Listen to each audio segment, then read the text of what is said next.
যাদবপুরে 92 নম্বর ওয়ার্ডের একটি বিশাল পুকুর সংস্কার হয়েছে। পুকুরটির নতুন নামকরণ করা হয়েছে সবুজ পুকুর নামে। শহীদনগর, সুইটল্যান্ড ও ব্যাংক প্লটের মধ্যে অবস্থিত এই পুকুরটি প্রায় 3 বিঘা জায়গা জুড়ে রয়েছে। অঞ্চলটার নাম হচ্ছে ব্যাংক প্লট।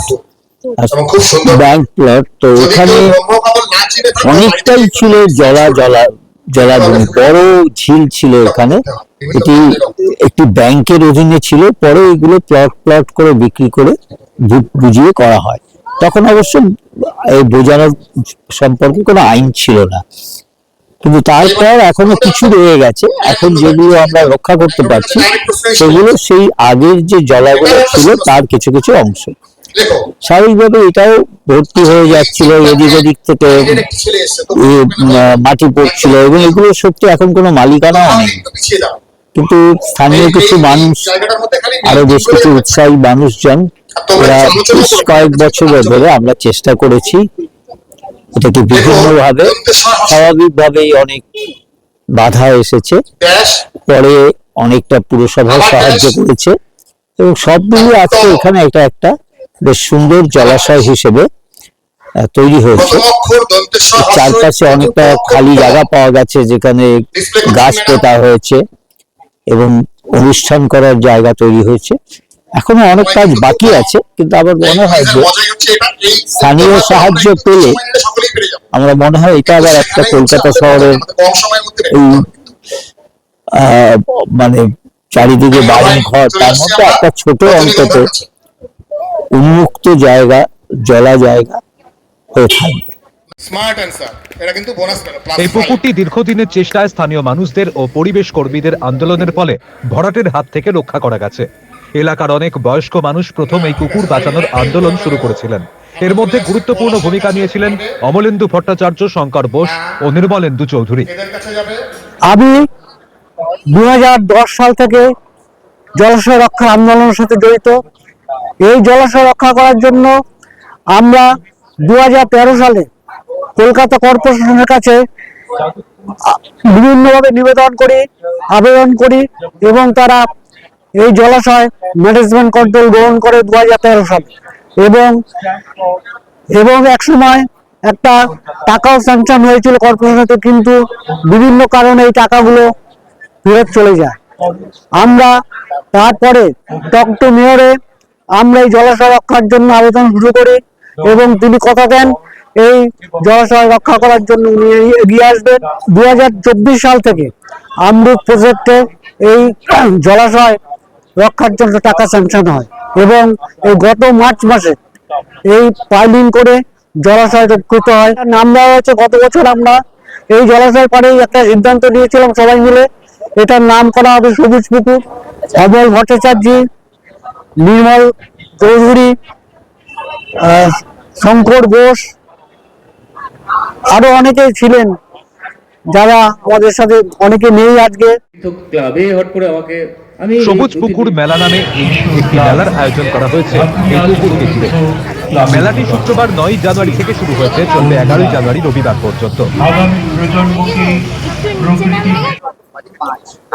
পরিবেশের সঙ্গে অবশ্যই প্রয়োজন পড়ে মাঠ এবং জল, দুটো না থাকলে প্রাণ বাঁচানো যায় না। এটারও প্রাণ বাঁচিয়ে যাবে, ওটারও প্রাণ বাঁচিয়ে রাখবে। তাই আমার মনে হয় যে আপনারা যে আন্দোলনটা করছেন বা সবাই মিলে এগিয়ে আসছেন এই শহরের উপরে, সেটা বা এই রাস্তার উপরে বা এই মাঠের গলির মধ্যে, প্রত্যেকে পরিবেশ সম্বন্ধে অবগত হতে হবে, এগিয়ে আসতে হবে। আর এগিয়ে না আসলে কিন্তু পরিবেশের আরো বেরিয়ে প্লাস্টিক বলুন, বালতি বলুন, যাই বলুন, এটাকে সবাইকে মিলেমিশে কাজ করতে হবে। বিশেষ করে ছোট ছোট ছেলেমেয়েরা শেখাতে হবে পরিবেশের সম্বন্ধে। যা আপনারা তো জানেন, রবীন্দ্র সরোবর স্টেডিয়াম বা একটা লাইফ লাইন লাগিয়েছিল বড় খেলা হওয়ার জন্য, সেটা বন্ধ করে দিয়েছিল পশু পাখি বাঁচানো এবং পরিবেশ বাঁচানোর জন্য। এটা অবশ্যই আমি সাধুবাদ জানাই যারা এটা প্রতিবাদ করেছিল, তার সঙ্গে আমিও আছি। আর তোমাদের আজকে যে অনুষ্ঠানে আসলাম এই পরিবেশ বাঁচানোর জন্য, আমিও থাকবো, যদি প্রয়োজন হয় আগামী দিনে আবার আসবো।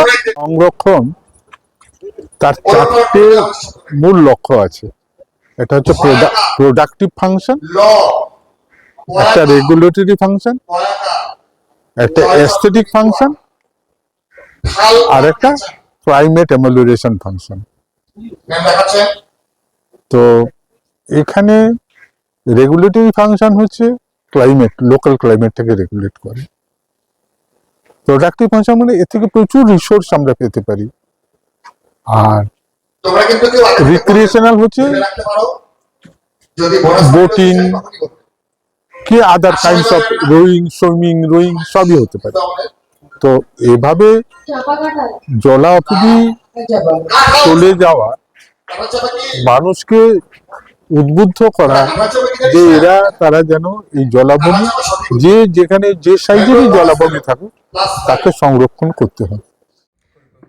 রাতের অন্ধকারে এই পুকুরটি ভরাটের জন্য লরি করে রাবিশ এনে ফেলা হতো। আওয়াজ পেয়ে এই বয়স্করা ছুটে যেতেন সেখানে। এইভাবেই প্রাথমিক আন্দোলন শুরু হয়। পরে অবশ্য এলাকার মানুষ এই আন্দোলনের সঙ্গে নিজেদের যুক্ত করে পুকুরটি রক্ষার জন্য ঝাঁপিয়ে পড়েন। হ্যাঁ, এই জলাশয়ের সংরক্ষণ যেমন দরকার তেমনি গাছেরও সংরক্ষণ দরকার। মানে জলাশয় আর গাছ এই দুটো কিন্তু একে আর অন্যের পরিপূরক।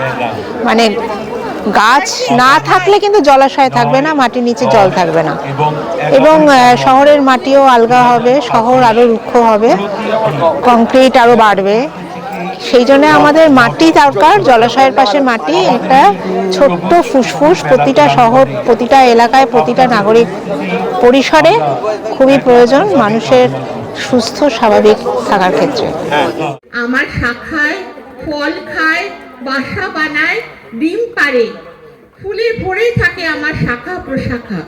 তারা গান গায় আর আমি শুনি। অবশেষে পৌরসভার সহযোগিতায় পুকুরটি ভরাট হওয়া থেকে রক্ষা করা গেছে।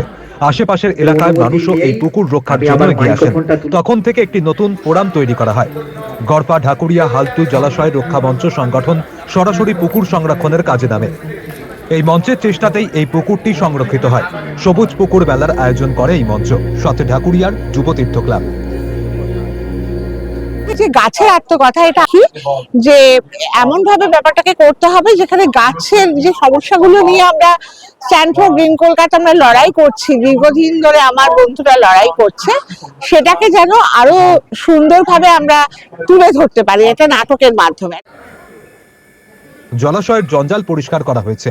পরিষ্কারের সময় শুধুমাত্র শেষবারেই লরি 10 আবর্জনা তোলা হয়েছে, আর কাদা মাটি তুলে খানিকটা গভীরতাও বাড়ানো হয়েছে।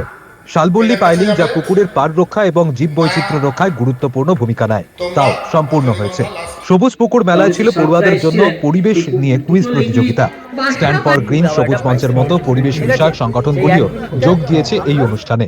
পুকুর সংলগ্ন পার্কে সবুজ পুকুর মেলার আয়োজন করা হয়েছে, যেখানে বিভিন্ন পরিবেশ বিষয়ক সংগঠন ছাড়াও পোশাক আশাক, বই ও খাবারের সম্মান নিয়ে করা হয়েছে নানান স্টল।